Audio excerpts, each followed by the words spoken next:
Now down in the crypt, we weren't able to honor George Washington by physically having him buried here. We'll honor him in other ways, through art. I'm gonna send your eyes up first to the very top of the rotunda. That is the apotheosis of Washington. Apotheosis means to raise someone to the level of a god, to deify them. George Washington is seated up there. He has a blue military jacket on, a pink-purple lap blanket. He's in the inner circle. On his right hand is liberty.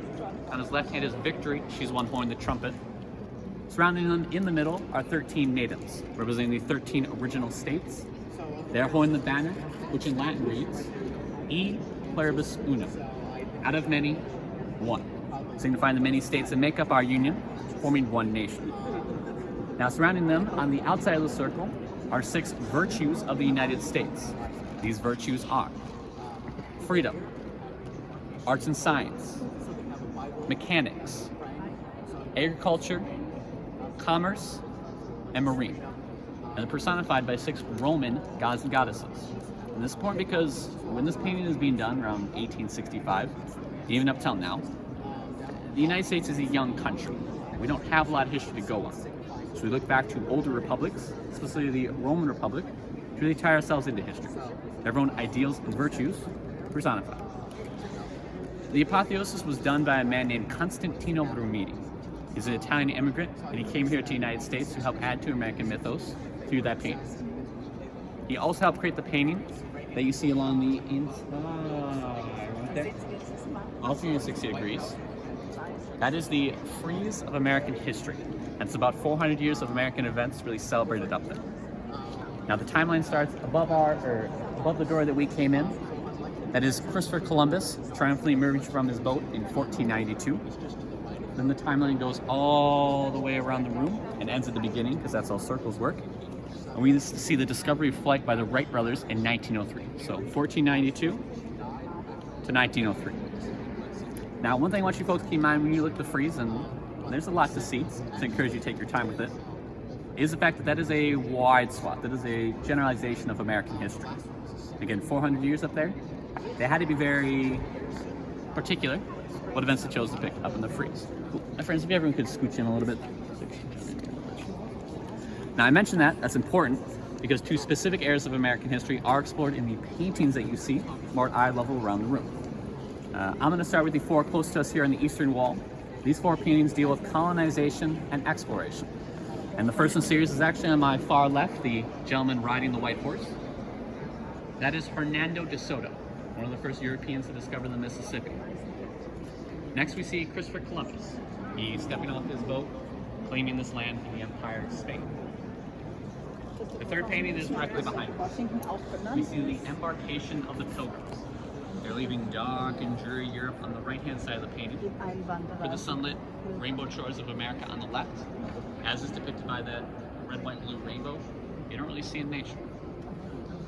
And finally, in the 4th painting, the woman kneeling in the white dress, we see the baptism of the Native American Pocahontas before her marriage to the Englishman John Rolfe. Pocahontas is about to be baptized into Christian faith and take on the Christian name Rebecca. This painting symbolizes the union between the old world and the new. But American history isn't just told these explorers, these colonizers. We have the American Revolution as well. We see that being explored in the 4 paintings on the opposite. Now I do want to make a distinction for you folks between the American Revolution and the American Revolutionary War. For President John Adams, our 2nd president, the war is just a consequence of the true revolution. The true revolution happened in the hearts and minds of the people, and the war just came afterwards. We see this distinction especially on display in the first painting on my right. That is the presentation of the Declaration of Independence. And I want you folks to know what you're looking at right there. That's treason. These are men going against their God-given king. They are presenting a document they will later sign.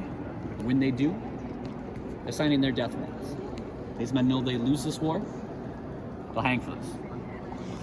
But they're doing it because of what they believe in. Freedom, liberty, and a nation founded on these principles. Now the war does come. Words are just words unless you can back them up. And we see that in the next 2 paintings as well. The second one is the surrender of General Burgoyne at Saratoga, New York, a turning point in the American Revolutionary War. This victory convinces the French that, hey, as American colonists can win this thing, and they decide to support us. In the third painting, we see the surrender of Lord Cornwallis at Yorktown, Virginia. This victory ends major hostilities in the war itself.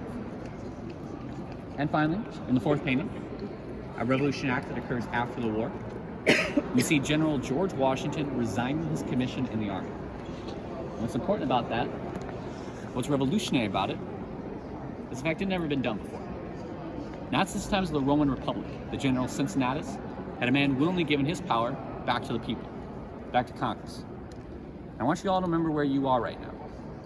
We're in the people's house.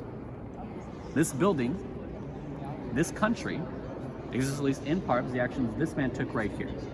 And we celebrate him for that here in the Capitol Rotunda. Now, American people, American events are further celebrated through these sculptures that you see along the edge of the room. A couple more comes from the states themselves, that National Statuary Hall collection. I will talk about, let's talk about the two on our right here around the doorway. They're pretty recognizable figures. To the left of the doorway, we see President Ronald Reagan, sent us by the state of California. He led America through the end of the Cold War. He famously declared, "Mr. Gorbachev, tear down this wall." Reference to the Berlin Wall, separating East and West Berlin. And close to us here on the right, we see President and General Dwight D. Eisenhower, sent us by the state of Kansas. He was general of the armies during World War II, and he famously warned Americans about the dangers of the military-industrial complex. Now, these statues can come from other sources as well.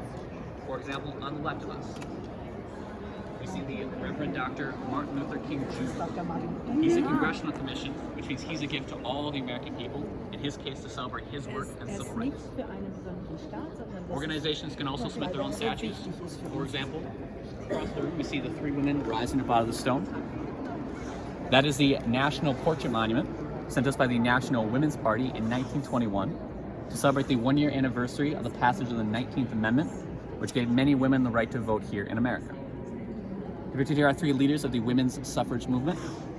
Their names are Lucretia Mott, Susan B. Anthony, and Elizabeth Cady Stanton. We use this space for current celebrations, current events as well. Things like congressional gold medal ceremonies, unveiling of new statues, and state funerals like Line in State and Line in Honor. Difference between the two, a line in state is reserved for military officials and elected politicians. A line in honor is for prominent citizens like you and me.